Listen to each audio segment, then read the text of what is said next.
देखो इस क्वेश्चन को करते हैं, ये भी आपका क्वाड्रिलेटरल का ही क्वेश्चन है, लेकिन एक्सरसाइज करनी है, ये एग्जाम्पल के अंदर गिवन है, लेकिन एग्जाम पॉइंट ऑफ व्यू से ये भी क्वेश्चन क्या है, इंपॉर्टेंट है।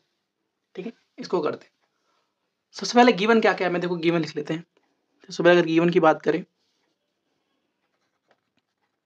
गिवन की तो हम पहली चीज गिवन है कि ये जो लाइन एल है, ये एल लाइन और ये एम लाइन, ये आपस में कैसे हैं, पैरेलल है।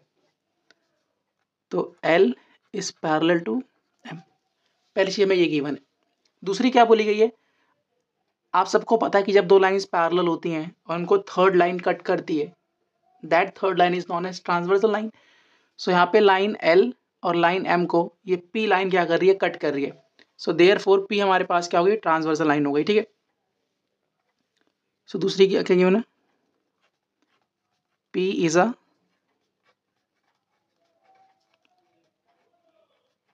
Transversal line. तीसरी जो इन्फॉर्मेशन हमें गिवन है, show that quadrilateral form by the bisectors of interior angle is a rectangle. बोला गया है कि ये जो आपके पास ए बी है ना, ये इस एंगल का बाइसेक्टर है।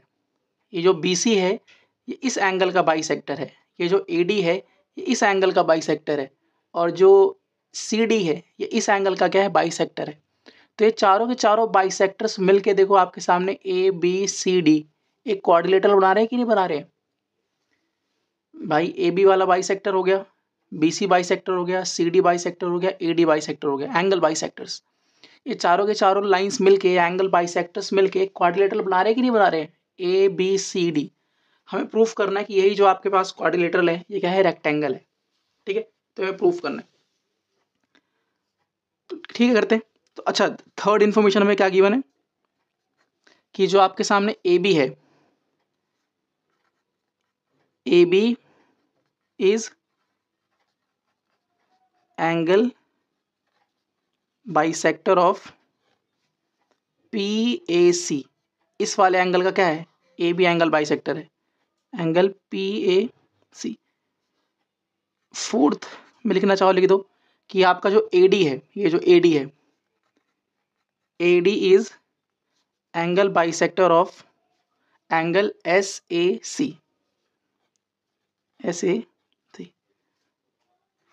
फिफ्थ में लिख दो कि आपके सामने जो बी सी है या सी बी है, सो बी सी जो हो गया, ये बाइसेक्टर हो गया एंगल ए सी क्यू का। एंड सिक्स्थ पोर्शन में आप लिख दो कि आपका जो सी डी हो गया, सी डी हो गया आपका angle bisector of, sorry angle bisector of angle A C R या आर सी, ये जो भी बोल दो, ए सी।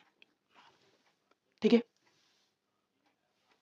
ठीक है। अगर ये बातें नहीं भी आपको लिखनी है एंगल बाइसेक्टर वाली, तो आप स्किप भी कर सकते हो, लेकिन थोड़ा प्रेजेंटेशन अच्छा होता है, इसलिए मैं सारी बातें लिख दी। अदरवाइज अगर आप स्किप भी कर दोगे तो कोई बात नहीं है। ठीक है, इसमें कोई दिक्कत नहीं है। ठीक है, अब देखो नेक्स्ट, अब हमें क्या प्रूफ, हमें शो करके क्या दिखाना है, हमें शो करना है, हमें शो करके दिखाना है that A B C D, A B C D is a rectangle. हमें ए बी सी डी को रेक्टेंगल शो करके दिखाना है। सबसे पहले आप बताओ रेक्टेंगल की, अब देखो ठीक है, तो ए बी सी डी को हमें क्या करना है, रेक्टेंगल करना है। सबसे पहले आप मुझे बताओ रेक्टेंगल की डेफिनेशन क्या होती है। मैंने लिखवाया था ना, रेक्टेंगल की डेफिनेशन क्या होती है,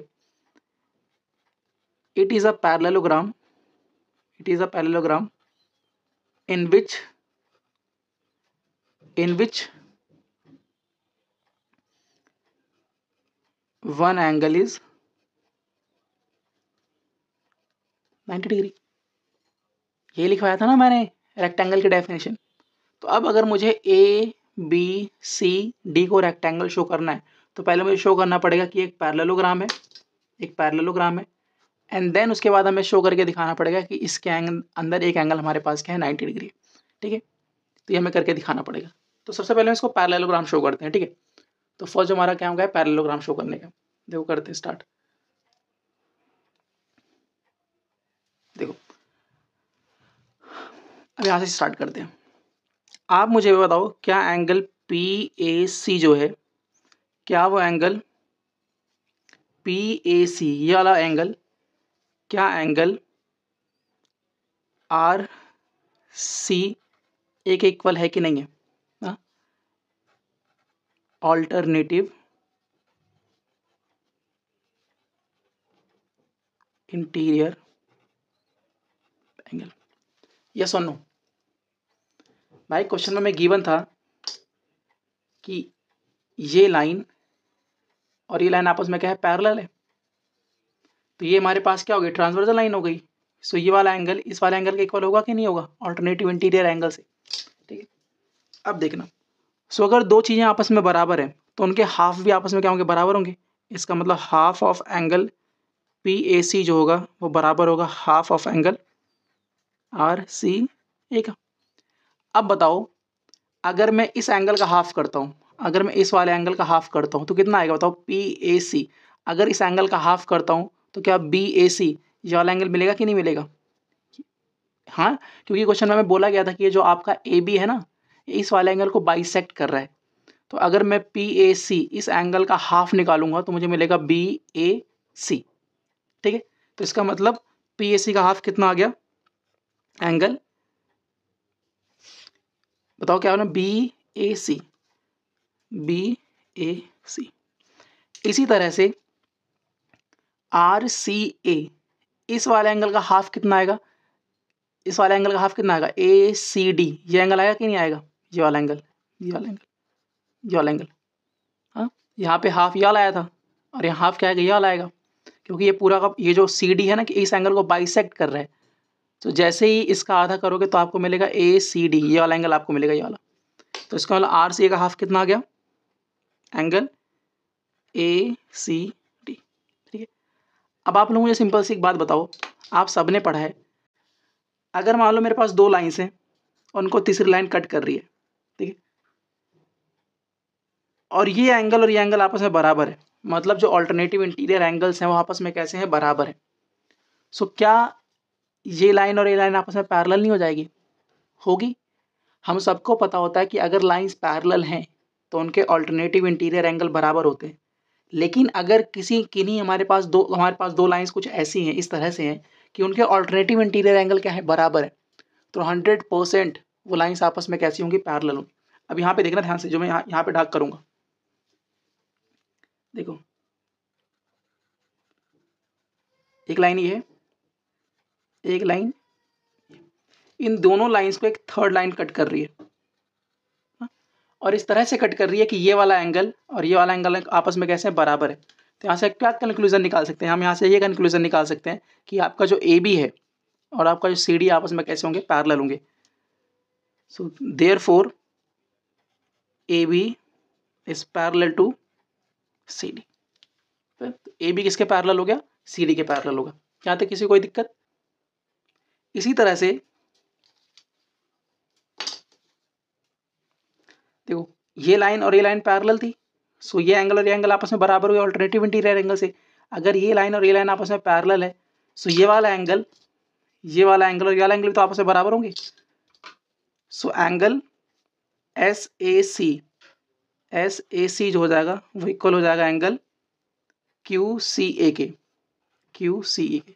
इसका भी रीजन क्या आएगा, ऑल्टरनेटिव इंटीरियर एंगल। और अगर ये दोनों एंगल्स बराबर है तो उनके हाफ भी आपस में क्या होंगे, बराबर होंगे। So half of angle S A C जो होगा वो इक्वल होगा half of angle Q C A के। और अगर दो चीज़ें आपस में बराबर होती हैं तो उनको हाफ करने में भी वो आपस में क्या रहेंगे, बराबर रहेंगे।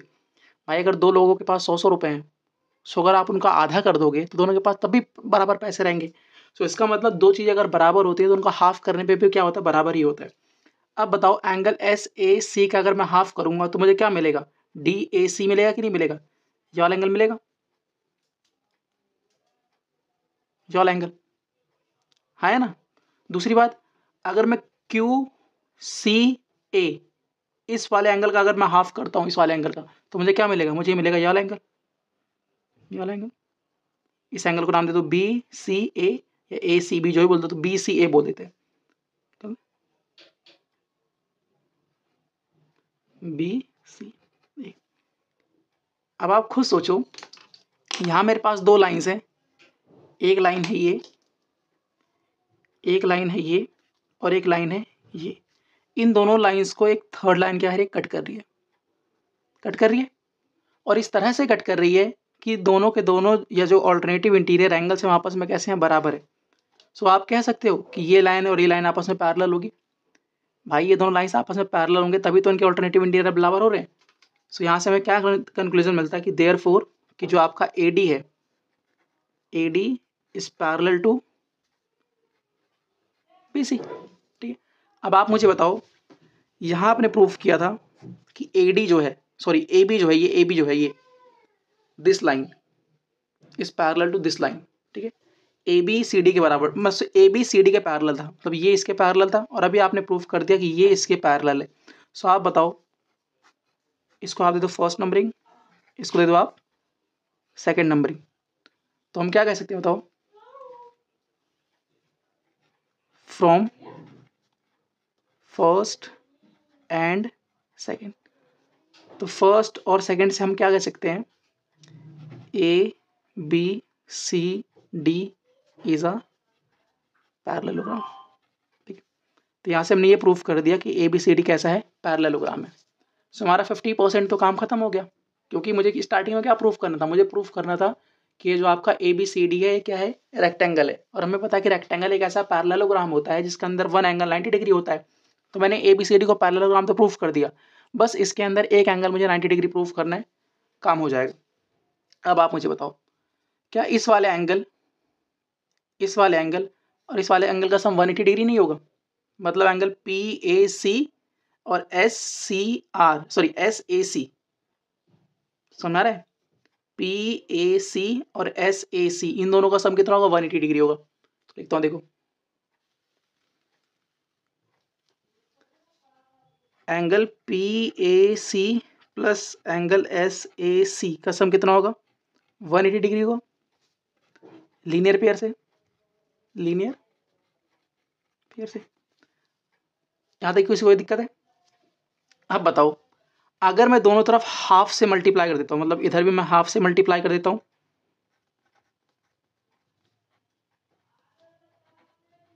और इधर में क्या करता हूँ, हाफ से मल्टीप्लाई कर देता हूँ। ये इंपॉर्टेंट स्टेप है इस क्वेश्चन के अंदर। ठीक है, अब बताओ, देखो अब ये हाफ जाके इससे भी मल्टीप्लाई होगा और ये हाफ जाके इससे मल्टीप्लाई होगा, तो कितना हो जाएगा, half of angle PAC plus half of angle SAC equal to 90 degree.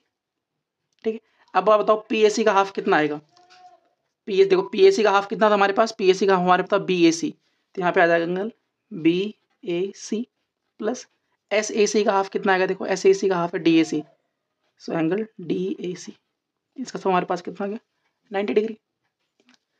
अब देखना ध्यान से, BAC और DAC डायग्राम में देखो, BAC और DAC का है, सो BAC ये वाला एंगल और DAC ये वाला एंगल, तो क्या ये दोनों एंगल्स मिलके पूरा एंगल A नहीं बना दे रहे?